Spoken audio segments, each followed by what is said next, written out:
Start by breaking the lug nuts loose, lifting the car up, and taking the wheel off.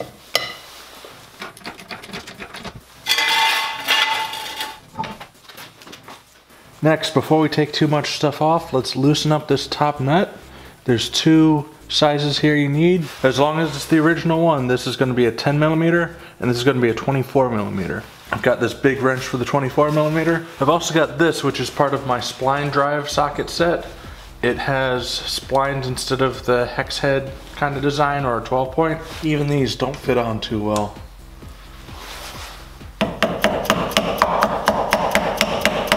I always hate hammering sockets onto bolts like that, but on this particular application, I haven't found a better way to do it. If you've found a better way to do this, let everyone know in the comments. Also, if you're doing this way, be careful of this hitting your fender. You can see the indentations where those splines cut into there. You may be able to get this nut off with an impact by itself, but I don't have one to try that out with, so I had to do this. We're gonna have to do that same technique again on this nut, but we're gonna do that with the strut completely off the car. Next, we're gonna get this brake caliper and bracket out of the way. I've got this bucket here, so once the bracket is off the steering knuckle, I can just set it over there and not dangle it by the brake lines, which can damage them. The bolts you're looking for are way in the back, not these. These will just take the caliper off the bracket. The original head size is a 22 millimeter.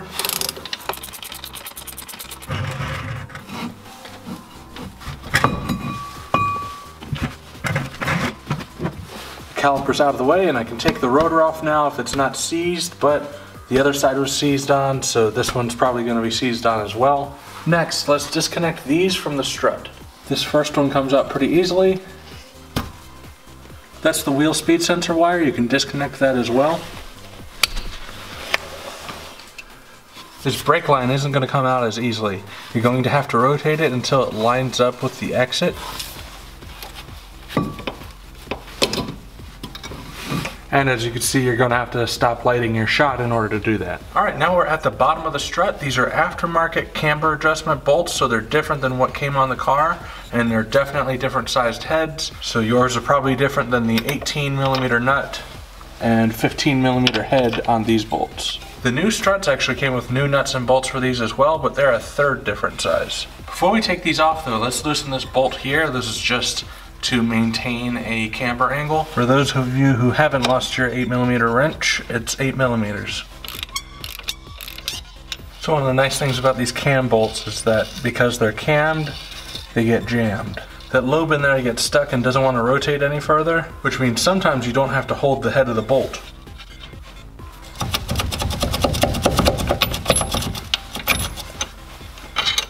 See how one circle moves in and out of the other circle? That's how those cam bolts adjust the camber. That is more camber, or more negative camber to be specific, and that is less camber, or more positive camber. Both cam bolts are out now. At this point, the steering knuckle is only hanging on by the ball joint and the tie rod end. And the strut is only hanging on by the sway bar link, which is definitely due for a replacement. This strut shouldn't be able to swing around this easily. That gave up pretty quick.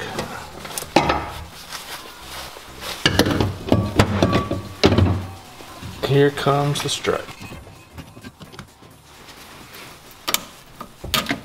Use a pair of needle nose pliers to take off this cotter pin. The head of this nut is 30 millimeters. You may have to go and order an individual socket for this one. Put a little penetrating fluid on there.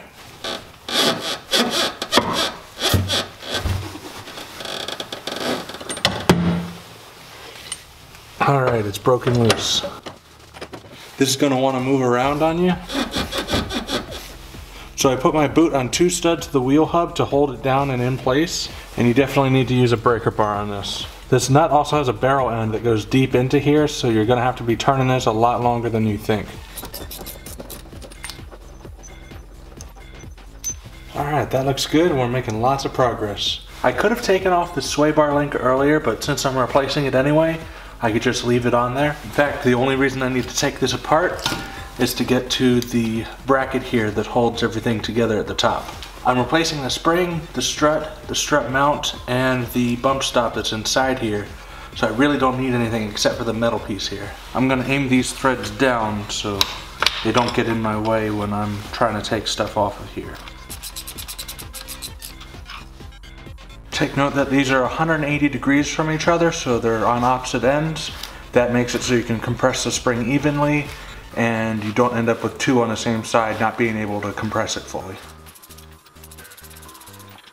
Alright, we've got to do this again. Hammer on this socket.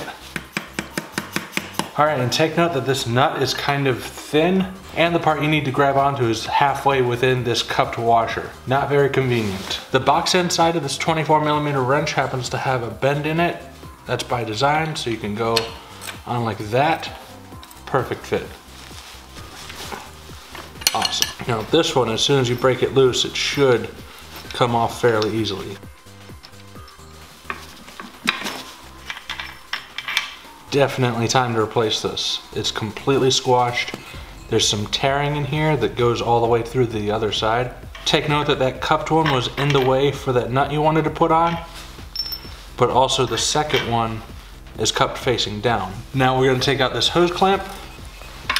Alright, the hose clamp's loose, but that rubber is probably fused to the metal it's attached to. Cut the zip tie holding this rubber piece on. This piece is going to push in this way. There's your bump stop. It'll feel loose. That tightens up as soon as you put the washer on it. Now's a good time to clean up these parts.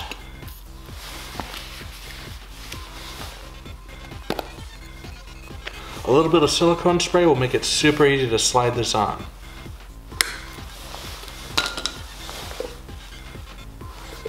Alright, let's get back to taking parts off the suspension. This is a 22mm nut. You're going to need a wrench for that though, because there's only so much turning you can do before the socket wrench will get stuck up here. Alright, next let's get this off.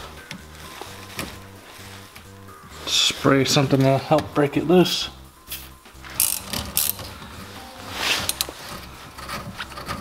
That's a 19mm castle nut.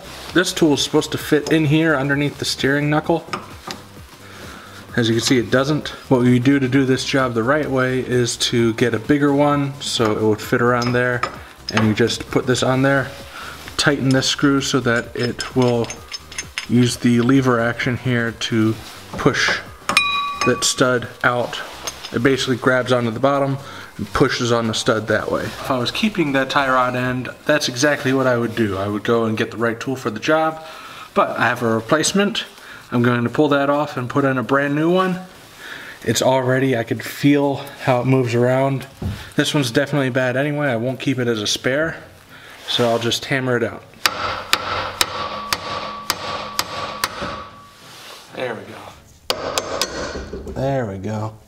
All the resistance I'm feeling in here is from the rubber pushing against me. It would work itself into an issue down the road. This socket has worn down a little bit, or the ball has, and as it wears some more, the ball will start to be too small for the socket and it'll rock back and forth, which means as you turn to the left and to the right, there's a little bit of play in there where there's no response from the steering itself. The absolute worst case scenario is that this thing will wear itself down so bad the ball will actually pop out of the socket and you won't have any steering on this wheel whatsoever. Normally these things get way too annoying to drive before it gets to that point though. Now we're going to take the bolt out from right here. You're going to need two 19mm sockets for this one. Put your deep wall on this side and your shallow one over here. So I'm able to turn this wrench and this breaker bar is just sitting against the ground so it won't move. I'm going to leave that bolt in there until we get this out, which will make it a lot easier to get the bolt out. In order to do that, let's head underneath the front of the car and we'll remove that front radius rod bushing. This is a 24mm socket. It's a deep wall as well. This stud sticks out too far for a regular socket to go on. To give myself more room from here to here, I'm putting on the shallow socket. The four nuts that hold this onto the frame use a 13mm socket. Be careful around your fluid line. This swiveling socket head comes in real handy here. A ratcheting box end wrench also makes quick work of it. Alright, now we need to lift this assembly up so the tension is off this radius rod. Once we do that, we can push the rod out this way. The bushing we took off will probably fall off, and that's fine since we're replacing it. There we go. You want to get as much weight off of that bolt as possible, that way it comes out easy. There aren't any threads in there, but sometimes spinning the bolt is the best way to get it out because it rests on threads, and rotating it allows the threads to push off of whatever it's holding. There we go.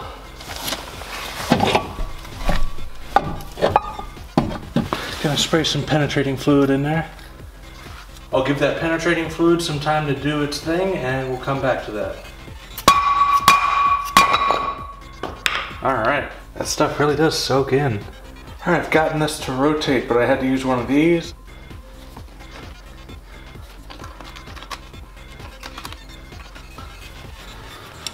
Finally. Alright, now it's time to rebuild the spring and strut assembly. If you bought an upgrade like I did, you may notice the springs are a little different. On top of this one being damaged a little bit. This one has an extra coil in it and it's a little bit shorter, but that's fine. This is actually a stock height spring too. It's just able to keep its height by being stronger rather than longer. Here's the old and the new struts. You may notice besides the color difference, a different sway bar link option here. If you go with this particular setup, you will have to get a replacement sway bar link like this. I just prefer this double ball jointed one because it's supposed to give a more immediate response. This one with the bushing has some play up and down from this bushing being squashed. That may not seem like much, but because of the way a sway bar works, it's actually double what you see here because the other side has to flex as well. When you take a corner, the tension is going to push up on one of these and down on the other. With this design, it goes straight through that ball joint and the response is immediate. One of the convenient things about this spring is that because it's shorter, you don't have to compress it as much to get it to fit. The end of the spring is lined up with this pocket here. This boot may have to come out to align it properly.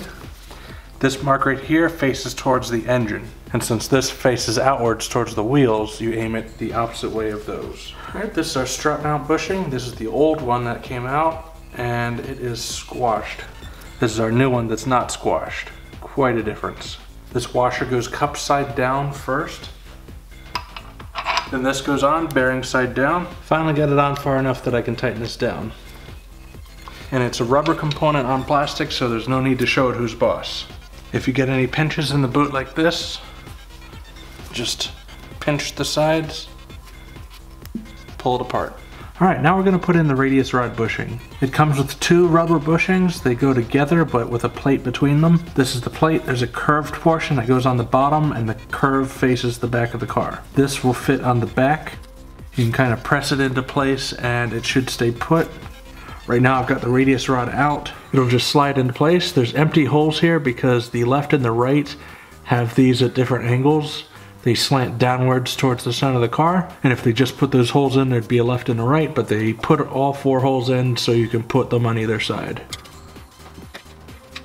Again, this one's the tricky one because there's a fluid line right here. Alright, now let's put this radius rod back in. If you're looking at it and you forgot which way it goes, this longer portion goes forward. If you're still not sure, this way avoids the tire, this way comes towards the tire and will rub up against it. So we're putting on our spacer washers, then our big main washer. There are two washers, two different sizes. Now we've got a rubber bushing with the inner part installed. Since I can't install that right away, I'm going to put this bucket we're using for the brake caliper right next to that rod so it can hold it in place. We're back underneath. It's time to put the second half of this rubber bushing on. I'm going to push this on while holding the other side of the radius rod. I'm currently using the nut to press that bushing on, but I'm being careful not to use the nylon part. You want to save that until the final torque.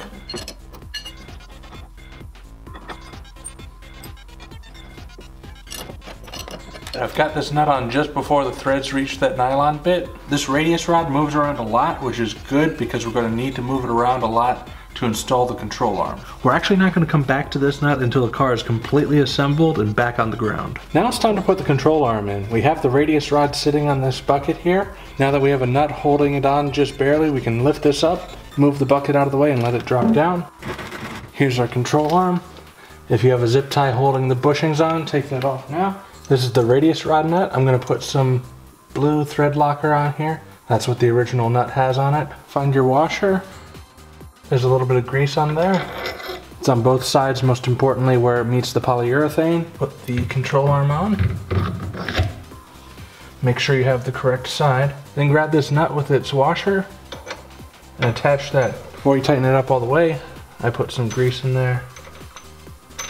Just put it in one spot and then rotate the washer. Finish tightening the nut by hand. It doesn't need to go on super tight. Some flexibility will be useful when we attach it to the frame. Next, grab your control arm to frame bolt. This is the one that originally had the 19mm heads on both sides. I'm gonna set it right here to be ready. So let's grease this up so it doesn't squeak. All right, let's slide it in. The bolt is gonna go in this way. I'm gonna put some thread locker on here. You can kind of see where the nut was and where it's just rusted up, where nothing contacted it.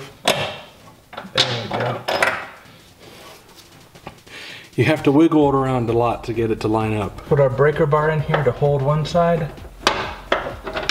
Then tighten with your wrench on the nut side. The 3 nuts we've been working on that hold this control arm assembly in place, we've only hand tightened or just barely gotten tight. You don't want to tighten them all the way because we need to lift this up to get it into a resting normal position. Right now this control arm is way too low. We're gonna need to raise it up and have it tightened there. It depends on how high you have the car, but I'm gonna put this can of spray paint underneath it and our old bump stop. All right, that's about straight. It is a little angled down. Let's finish up with this nut in the back first. All right, that's tight. We can lower this down now. Now let's grab our strut assembly and put that in.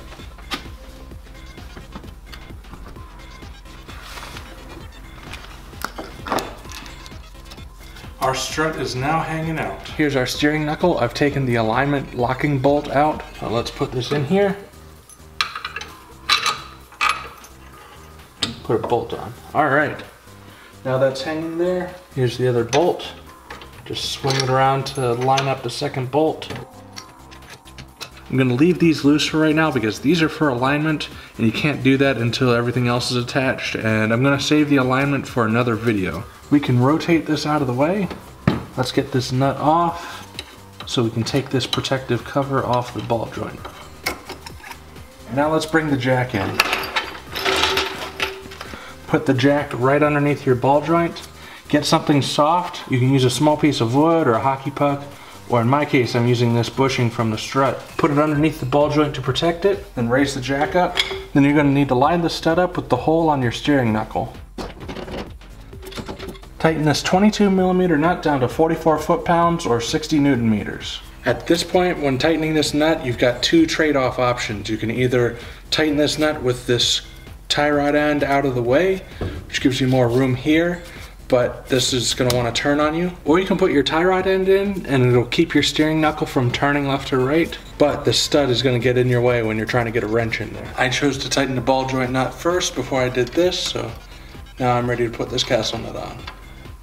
Now there's definitely a torque spec for these, but I just get them tight with a standard socket wrench like this. You have to line the nut up in order for that to fit through too, so you'll never get the torque exactly where you want it. This nut relies on the cotter pin to not come loose, so don't reuse your old cotter pin. Get rid of that, put in a new one. Let's install our anti-sway bar link. Take note that there's 2 part numbers used, 424210 and 424211. When you straighten the stud out, one of these is going to point to the left in the distance, and the other one's going to point to the right in the distance. This one points to the left, so we're using it on the right side. These are 17mm. After the top one is installed, you'll have to put on the bottom one, and you'll have to lower the sway bar a bit to get it to fit. Note that because you have to move the sway bar a bit, you're going to have to disconnect the sway bar on the other side as well. Put the nut on that one too. Same size, 17mm. The stud on these has a built-in hex head you can put a wrench on to keep it from spinning. Alternately, if you don't have room to get a wrench behind there, you can use a 17mm wrench on the nut and a 5mm hex head socket. After you get the alignment bolts where you want them, tighten them down to their final torque spec. We're in the home stretch, we're almost done. Put this brake rotor on. I like to put one of these lug nuts on backwards at the bottom to hold the rotor in place, so it's straight up and down, makes it easier to put the caliper on. Make sure you put your brake pads back in the caliper before you reinstall it. Attach the brake caliper bracket bolts. Make sure the washers have their teeth facing each other. You may have to move the caliper around a bit to get it to line up. It's a bit of a struggle to get the caliper to line up for the first bolt, but once you have the first one in, all you have to do is swing it back and forth in order to get the second one lined up. All right, now we're gonna line up these lines. There's our brake line. There's our wheel speed sensor. Make sure you plug in that wheel speed sensor. It's time to put the wheel on, but remember that we're not done. For torque, I like to do a first pass of 75 foot-pounds and then a second pass of 98. Remove the jack stand. Slowly lower the car.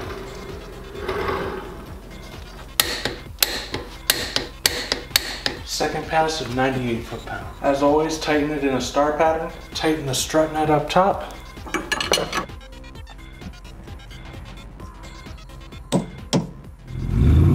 Thanks for watching. I'll see you in the next Car Simplified video.